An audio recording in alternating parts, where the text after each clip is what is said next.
எங்க ஊர் பக்கம்லாம் பாத்தீங்கன்னா சாமி வர வச்சு நம்ம போட்ட பூஜைலாம் சாமிக்கு திருப்தியா கேட்டதுக்கு அப்புறமா தான் குழந்தைக்கு மொட்டை அடிச்சு காது குத்துவோம். சாமியும் நல்ல முறையா உத்தரவு கொடுத்துச்சு. சாமி உத்தரவு கொடுத்ததுக்கு அப்புறமா பாப்பாவுக்கு பாத்தீங்கன்னா மொட்டை அடிச்சு காது குத்தியாச்சு. அது என்னமோ தெரியல, இந்த பசங்க எல்லாம் மொட்டை அடிக்கும் போது எங்கிருந்துதான் இப்படி அழுக வருமோ தெரியல. அந்த கத்தி பார்க்கும் போது அப்படி அழுகுறாங்க. பாப்பாவும் ரொம்ப அழுதுனே இருந்தா சமாதானப்படுத்தி மொட்டை அடிச்சாச்சு. இது எல்லாம் முடிஞ்சதுக்கு அப்புறமா நம்ம எடுத்துன்னு போன தட்டு வரிசைலாம் வச்சாச்சு. அவங்க தாய் மாமா வீட்டுல இருந்தா வரிசைலாம் வச்சிருந்தாங்க, நிறையவே வரிசைலாம் வச்சாங்க.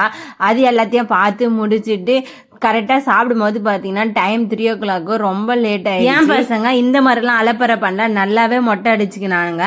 வீட்டுல பதிவு போட்டு வச்சிருந்தாங்க. சாமி சூப்பரா அலங்காரம் பண்ணி வச்சிருந்தாங்க. பார்க்கவே அழகா இருந்தது. பார்த்துட்டு எப்படி இருக்குது சொல்லிட்டு கமெண்ட்ல சொல்லுங்க. மட்டன் பிரியாணி போட்டாங்க. சாப்பிட்டு வீட்டுக்கு கிளம்பி வந்தாச்சு. இந்த வீடியோ உங்களுக்கு பிடிச்சிருந்தா எங்க சேனலை சப்ஸ்கிரைப் பண்ணுங்க. Thank you to